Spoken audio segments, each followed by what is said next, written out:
Jammu Kashmir legislative assembly के मेंबरान का ये मिजाज बन चुका है कि असेंबली में अपना प्राइवेट मेंबर बिल टेबल करने से पहले ही उसे सोशल मीडिया पर सार्वजनिक कर दिया जाता है। हर आम व खास को पता चल जाता है कि फला मेंबर फला बिल असेंबली में लाने जा रहे हैं। और उसके बाद कमाल ये देखिए कि जब इस बिल की खबर आती है तो फ़ौरन इस खबर पर जो खबर बनती है उसमें यह कहा जाता है कि ये बिल असेंबली में इंट्रोड्यूस हो चुका है।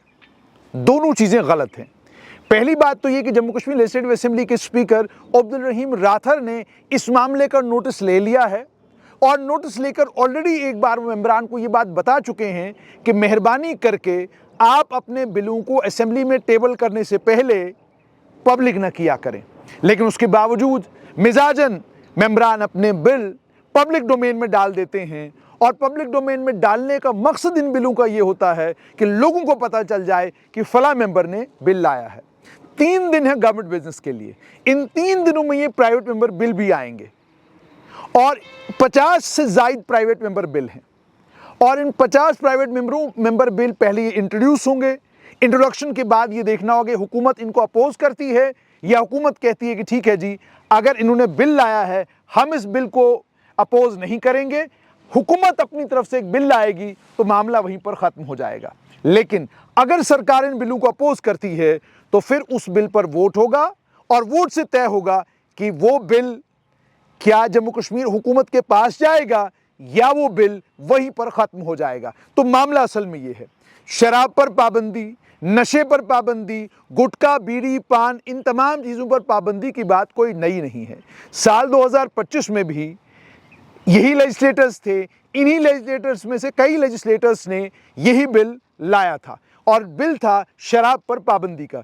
क्या हुआ? क्या वो बिल पास हुआ? और समझ में बिल्कुल ये नहीं आता रूलिंग कोalition के एमएलएज को क्या ज़रूरत पड़ी है शराब पर पाबंदी का बिल लाने की, गुटखा पर पाबंदी का बिल लाने की, सिगरेट बीड़ी पर पाबंदी का बिल लाने की। आपकी तो हुकूमत है, आप अपने हुकूमत आप लोग हुकूमत में हैं, आप काबीना से कहिए, काउंसिल ऑफ मिनिस्टर्स से कहिए कि जनाब हम चाहते हैं कि इस पर पाबंदी लग जाए, इसके लिए हुकूमत बिल ले आए। प्राइवेट मेंबर के तौर पर यह बिल अगर हिज़्ब इख्तिलाफ लाए, यानी अगर प्रतिपक्ष लाए, अपोजिशन लाए, तो समझ में आता है क्योंकि वो तो ताकत में नहीं है, वो तो सरकार से बाहर हैं। तो ये बिल्कुल समझ से परे है कि एक तो आप सरकार में हैं, आप सत्ता में हैं, आपको प्राइवेट मेंबर बिल लाने की ज़रूरत क्या पड़ी? क्या आप ये कहना चाहते हैं कि जो काउंसिल ऑफ मिनिस्टर्स है वो शराब पर पाबंदी नहीं चाहती, सिगरेट बीड़ी पर पाबंदी नहीं चाहती, नशे वाली किसी चीज़ पर पाबंदी नहीं चाहती? क्या ये कहना चाहते हैं आप? या ये कहना चाहते हैं आप कि काउंसिल ऑफ मिनिस्टर्स को आप कन्विंस नहीं कर पाते कि ये बिल लाना ज़रूरी है? क्या ये कहना चाहते हैं आप कि चीफ मिनिस्टर और उनकी काउंसिल ऑफ मिनिस्टर्स जो आपकी ही जमात से हैं आपकी बात नहीं सुनते? कहना क्या चाहते हैं? और दूसरी सबसे इंपॉर्टेंट बात ये, जम्मू कश्मीर लेजिस्लेटिव असेंबली के स्पीकर अब्दुल रहीम राथर, जिनका अच्छा खासा तजुर्बा है, खुद फाइनेंस मिनिस्टर रहे हैं, वो क्या वो इस चीज़ की इजाज़त देंगे? क्या वो नहीं पूछेंगे असेंबली की जब दोबारा से बजट सेशन कन्वीन होता है, क्या वो नहीं पूछेंगे कि आपको तंबीह करने के बावजूद कि आप अपने बिल जो भी आप लाते हैं आप उनको पहले ही पब्लिक डोमेन में नहीं डालेंगे, आप इंतज़ार करेंगे, आप उनको असेंबली में जब इंट्रोड्यूस करेंगे, इंट्रोडक्शन के बाद आप उस बिल को सार्वजनिक करेंगे? आपको याद होगा जब बजट सत्र शुरू हुआ और मुख्यमंत्री उमर अब्दुल्ला बजट की तकरीर कर रहे थे तो बजट स्पीच का वो डॉक्यूमेंट इंफॉर्मेशन डिपार्टमेंट और फाइनेंस डिपार्टमेंट ने पत्रकारों को नहीं दिया और जिनको दिया भी उन्हें कहा आप इसको लेकर बाहर नहीं जा सकते। और इतना ही नहीं बल्कि जिस गैलरी में पत्रकार होते हैं उस गैलरी को बंद कर दिया गया ताकि कोई बाहर ही ना जाए, जबकि टेलीविज़न के ज़रिए, सोशल मीडिया के ज़रिए वो पूरी तकरीर दुनिया तक जा रही थी। कोई समझ में नहीं आया कि भाई एक तरफ से प्राइवेट मेंबर बिल, कानून साजी करना, कानून बनाना, यही काम तो लेजिस्लेटर्स का है। तो कानून जो बनाना है उस कानून को बनाने के लिए जो बिल लेजिस्लेटर लाए हैं वो आप पहले ही पब्लिक डोमेन में जाने देते हैं, उस पर कोई रोकथाम नहीं है।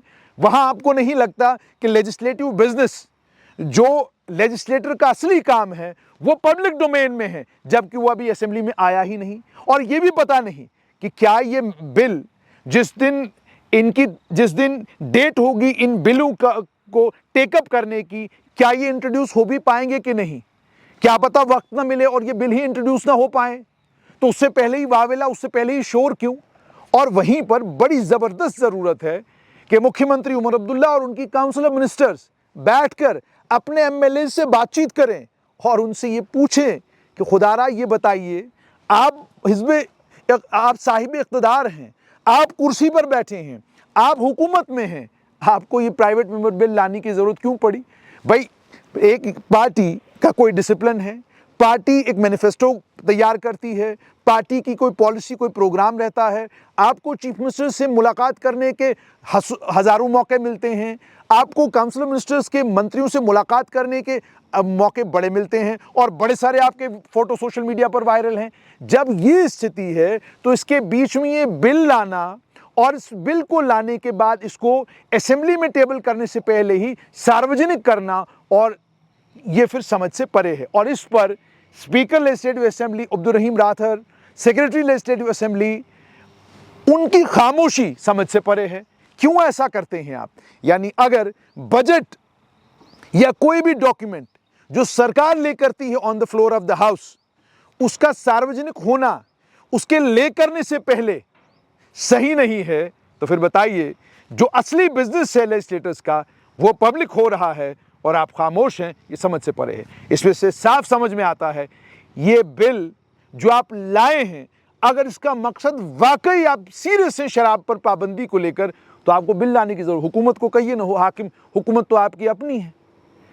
लेकिन अगर मकसद ये नहीं और बिल को सार्वजनिक करना है, तो फिर किसी को बताने की जरूरत नहीं है कि आप बिल को टेबल करने से पहले पब्लिक क्यों कर रहे हैं।